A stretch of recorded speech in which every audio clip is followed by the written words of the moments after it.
Bonjour, état de veille à nouveau, il n'est pas question de quitter Paris et surtout de partir en vacances sans rattraper les épisodes qui n'ont pas pu être tournés pendant le confinement. Donc, je rappelle, la saison 3, c'est d'abord priorité aux besoins, ensuite accès au désir et ensuite ce sera la création d'un itinéraire et d'un chemin personnel. L'argent qui est le thème d'aujourd'hui, l'argent est un peu à mi-chemin entre les besoins et les désirs. Alors peut-être que quand on parle d'argent, parce que c'est un sujet qui brûle parfois, qui plombe, ça serait bien de l'assortir d'un soupir. J'ai choisi pourtant de l'égayer avec la fable de La Fontaine que je préfère entre toutes, qui est le savetier et le financier. Alors j'avais juste envie de reprendre.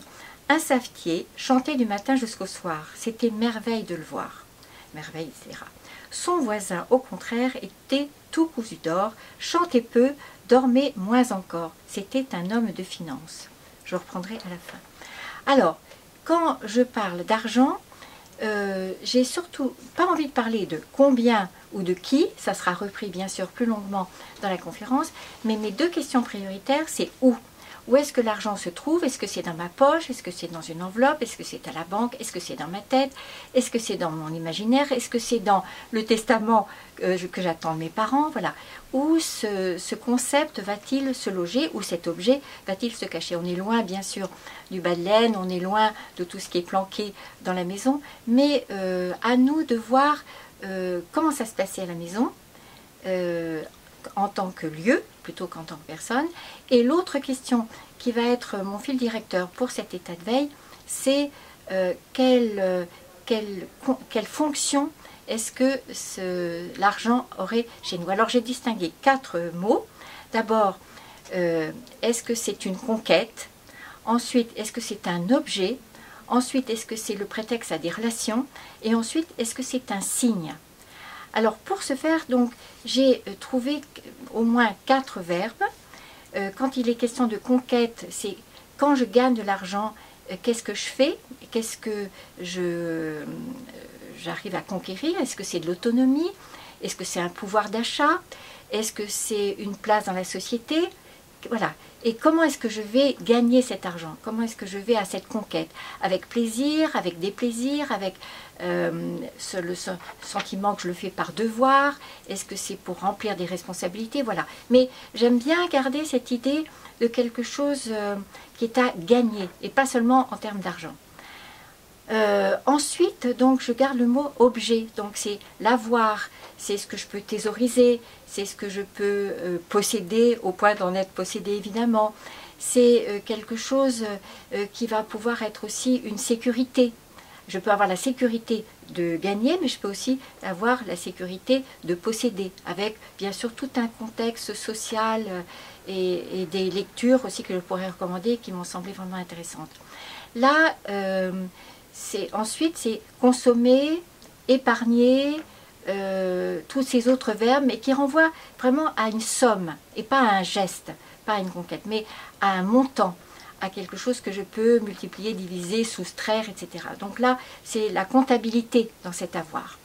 Le troisième pôle serait celui donc du prétexte à être en relation, échanger, voilà, multiplier aussi, mais surtout échanger au-delà du troc, évidemment, qui serait une version élémentaire, mais loin d'être suffisante, évidemment, pour illustrer toutes nos modalités d'échange. Mais aussi, j'ai mis dans ce paragraphe donc, de relation ce qui avait à voir avec compenser.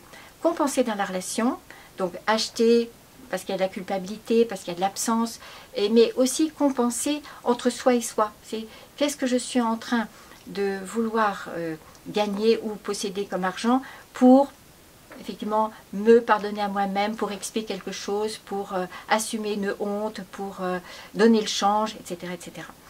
Et puis le quatrième, c'est quelque chose qui est le signe, c'est-à-dire qu'est-ce que je montre à ce moment-là, qu'est-ce que j'affiche. Est-ce que ce signe, c'est quelque chose qui pourrait être juste une façon de gagner une forme d'identité sociale, ou est-ce que j'en fais vraiment quelque chose de plus profondément identitaire? Et à ce moment-là, est-ce que cet argent pourrait être aussi un moyen d'intimider, de contrôler, de séduire, d'avoir du pouvoir, de mettre quelqu'un sous emprise, avec toutes ces versions évidemment qui rappellent les meilleurs livres de Balzac, évidemment sur cette puissance financière du 19e siècle. Voilà, donc je reprends bien sûr ma fable. Donc le financier n'est pas content parce qu'il est réveillé initialement par le savetier qui chante, et donc il veut négocier, il interroge le savetier qui ne sait pas combien il gagne, ne sait pas combien de jours il travaille, et il dit effectivement je vais vous mettre sur le trône, prenez ces 100 écus, gardez-les avec soin pour vous en servir au besoin, etc. Il retourne chez lui, donc le savetier, dans sa cave il enserre l'argent et sa joie à la fois. Tac, tac, tac.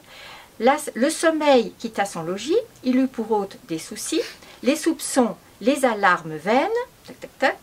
Et ensuite il retourne chez donc le financier. Rendez-moi, lui dit-il, mes chansons et mon somme, et reprenez vos 100 écus. Et c'est vraiment de loin une fable que je lis depuis que je suis boutchou. Et chaque fois, je me dis, mais comment est-ce que ça peut être aussi contrasté? On a vraiment là quelque chose, bien sûr d'une caricature, mais qui peut nous aider, nous, à balayer devant notre porte et à imaginer comment nous pourrions être plus légers, plus autonomes, plus heureux. Parce que quand nous parlons d'argent, souvent c'est le côté sombre, c'est ce que ça peut entraîner comme possession, etc., etc. Mais il y a aussi quelque chose qui a à voir avec une légèreté, un outil à notre disposition, un moyen d'échange et quelque chose qui n'est pas forcément diabolique, mais qui peut être aussi un outil pour notre vie. Voilà, rendez-vous pour la conférence et à bientôt pour d'autres sujets. Une précision à vous donner. Compte tenu des modifications à apporter aux moyens de travailler, de se réunir, voilà, nous avons fait le choix d'une programmation un peu différente dans le calendrier et aussi d'un outil qui sera autorisé à partir du seuil de 1000 abonnés à la chaîne YouTube. Et je vous demande donc de veiller à vous abonner si vous ne l'avez pas encore fait, ce qui permettra une diffusion en direct sur la chaîne.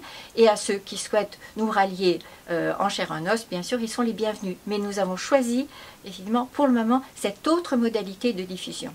À bientôt.